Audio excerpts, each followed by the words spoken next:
Masih di Rumah Perubahan, kita membahas sebuah buku yang saya sebut sebagai self-driving.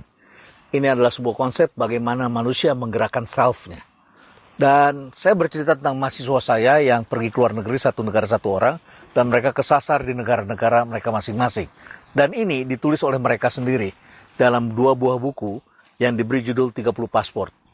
Ini bukan buku karya saya, ini adalah karya mereka. Di buku ini saya hanya memberikan kata pengantar saja. Kata pengantar saja. Dan di dalamnya ini adalah karya mereka. Kenapa diberi judul 30 pasport? Karena satu kelas ada 30 orang. Dan mereka menggunakan paspor mereka menjelajahi dunia ini. Karena mereka menjelajahi dunia ini, maka cerita mereka di tiap negara berbeda-beda.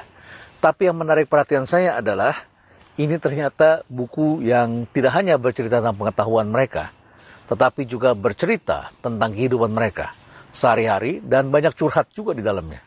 Tapi curhat ini kalau kita telusuri ada benang merahnya, yaitu komplain anak-anak yang dilatih orang tuanya sebagai passengers.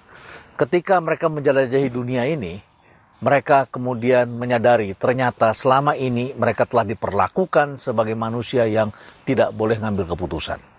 Padahal usia terus berlangsung, perkembangannya terus berkembang, dan akhirnya mereka harus menjalani kehidupan mereka sendiri.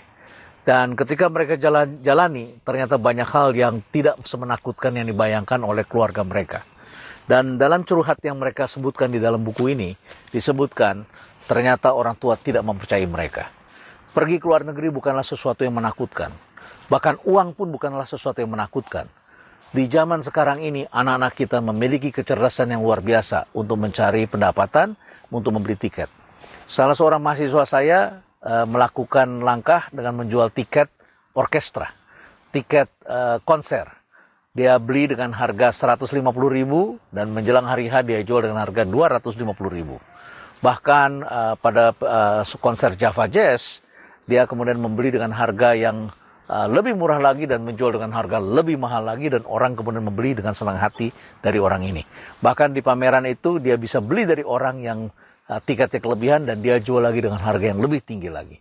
Jadi anak-anak ini pandai untuk mencari income saat ini. Tempat untuk mencari income juga cukup banyak. Di kampus bisa membantu dosen mengumpulkan data, menulis, melakukan kajian-kajian, terlibat dalam eksperimen, dan lain sebagainya. Bahkan kalau mau terlibat dalam kegiatan entrepreneurship, mereka bisa melakukan jual beli. Di negara kita banyak kesempatan sebetulnya bisa dilakukan. Tetapi manusia selalu berpikir dengan pendekatan constraint-based thinking. Selalu melihat tidak bolehnya, selalu melihat hambatannya. Bahkan para penegak hukum itu selalu memerangkap para tokoh perubahan yang memiliki kemampuan entrepreneurship. Orang kalau memiliki kemampuan entrepreneurship, melihat peraturan, melihat undang-undang, selalu mencari celahnya. Apa ya? Kok ini nggak boleh, ini nggak boleh, ini nggak boleh. Tapi karena mereka memiliki sense of ownership, rasa memiliki, dia ingin majukan organisasinya. Dia lakukan terobosan, oh ini bisa nih. Waktu berjalan kemudian organisasi berhasil. Income bagi perusahaan makin banyak. Tapi karena itu perusahaan milik negara, dia diadili. Kenapa? Karena ada pasal lain yang melarang. Pasal yang satu melarang, pasal yang lain membenarkan kalau ada klausul A. Dia memilih pasal ini yang membolehkan. Tetapi dia ditangkap, dia diadili, dia kemudian diperlakukan tidak senonoh. Karena dia ada pasal lain yang mengatakan tidak boleh. Saudara-saudara sekalian, itulah yang saya bedakan dengan opportunity-based thinking dengan constraint-based thinking. Anak-anak kita jangan dilatih constraint terus. Mereka bisa menjadi generasi yang selain wacana juga rigid, kaku. Orang kalau kaku badannya itu sudah mati sebelum dimakamkan. Pernahkah Anda melihat orang mati? Orang mati adalah orang yang badannya kaku, rigid, tidak bergerak. Anak-anak kita harus bergerak. Dan anak-anak yang saya didik itu rata-rata memiliki kemampuan menjadi driver. Dan mereka berlatih berhadapan dengan bangsa-bangsa yang berbeda-beda. Di negara ini mereka mayoritas. Maka mereka bisa melakukan banyak hal. Mereka dilindungi. Tapi ketika berkunjung ke luar negeri, mereka minoritas. Mereka kemudian harus mengembangkan rasa empati. Kalau berbicara dengan baik kepada orang, ternyata orang menolong juga kok. Pergi ke Jepang. Anda pelajari kalimat-kalimat bertanya dalam bahasa Jepang. Ada bukunya. Tetapi begitu orang Jepang menjawab dalam bahasa Jepang, apakah Anda mengerti?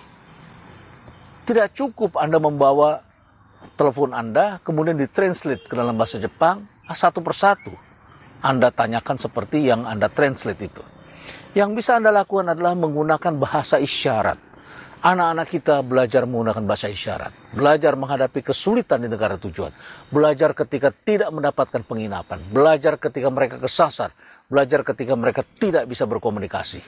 Dan itulah bekal untuk menjadi seorang self-driver. Mengemudikan hidup. Dan ini menentukan keberhasilan. Kita sudah menyaksikan orang-orang yang pendidikannya tinggi, mereka hanya sukses sementara, naik sebentar, pendapatannya naik, karirnya naik, tapi setelah itu kemudian turun ke bawah karena tidak memiliki mental yang kuat. Sementara ada orang lain yang pendidikannya tidak begitu tinggi, tapi dia mengembangkan mentalnya. Pendidikan rendah, tetapi mentalnya kuat, dia bisa berkembang, karirnya bisa naik. Seperti tokoh Ibu Susi tadi. Seperti Theodore Roosevelt yang hanya dilatih dalam homeschooling. Saya akan melanjutkan dalam sesi berikutnya.